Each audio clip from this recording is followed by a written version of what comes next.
propos de chaque œuvre, je vous dirais que c'est en 1822 que Pauline Jaricot fut inspirée par l'Esprit Saint et qui a l'intuition de soutenir la mission.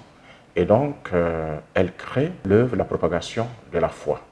D'où cela lui vient-il? Cela lui vient du fait qu'elle sait par son frère qui rentre au séminaire les difficultés que les missionnaires avaient à porter l'évangile dans les zones dites terres de mission. Et donc, ayant eu cette information, elle s'organise avec certains de ses amis, je dirais, pour soutenir la mission, pour donner plus d'élan à la mission et faire en sorte que ceux qui vont dans cette terre de mission ne se découragent pas face aux difficultés, mais qu'ils tiennent bon pour porter en avant le mandat missionnaire du Christ. Et donc, elle s'organise d'abord par la prière, parce que sans la prière, on ne peut rien, donc par la prière, mais aussi par le don, je dirais, matériel d'argent.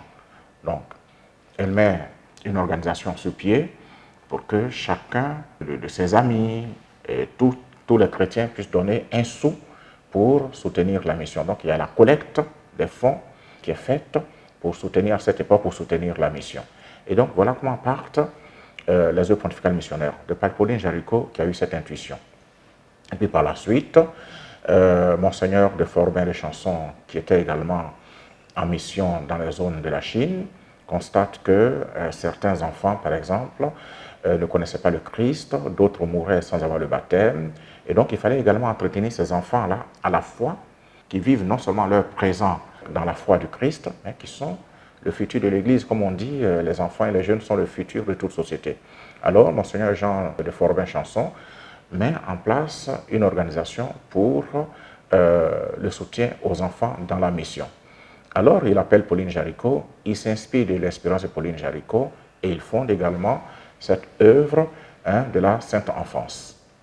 Et puis, nous avons la troisième œuvre qui est fondée encore une fois par une femme, qui est Jeanne Bigard et Stéphanie, sa mère, qui trouvent que les missionnaires sont dans les terres de mission, mais il faille que dans ces terres de mission, il y ait des hommes et des femmes qui puissent naître de ces terres de mission et être également des prêtres et des femmes qui vont faire en sorte que l'évangile soit enraciné dans leur propre culture et eux-mêmes prennent la relève des missionnaires.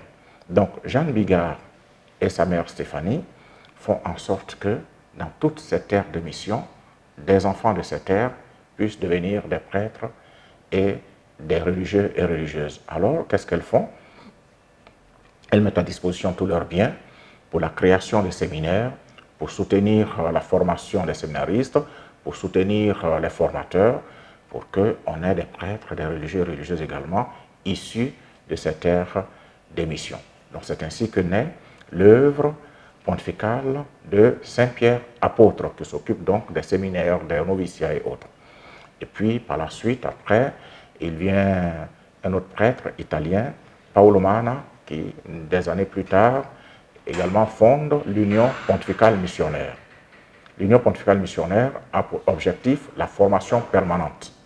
La formation permanente, puisqu'il faut pouvoir former toujours à cet éveil de conscience missionnaire les prêtres, les évêques, les diacres et je dirais l'ensemble des chrétiens à cet éveil de conscience missionnaire. Donc l'Union pontificale missionnaire, lui, a pour objectif la formation et surtout, c'est par ce temps qui court dans nos terres d'émission, la formation des catéchistes, puis voilà, aussi des évêques. Donc voici comment partent depuis 1822 jusqu'à nos jours les œuvres pontificales missionnaires. Mais il faut dire que c'est 100 ans plus tard, avec le pape Pie XII, que ces trois premières œuvres, la propagation de la foi, la Sainte Enfance et Saint-Pierre apôtre, seront élevées au rang pontifical.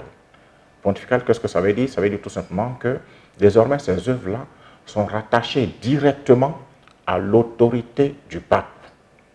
À l'autorité du pape. Donc c'est le pape qui désormais en est le premier responsable. C'est lui qui en est le premier responsable et c'est lui qui, je dirais, entre guillemets, gouverne ces œuvres qui se mettent à son service pour la mission dans le monde entier. Donc les 4 œuvres finalement deviennent des œuvres pontificales et sous l'autorité du pape. Donc vous entendrez œuvres pontificales missionnaires parce qu'elles sont rattachées directement au pontife.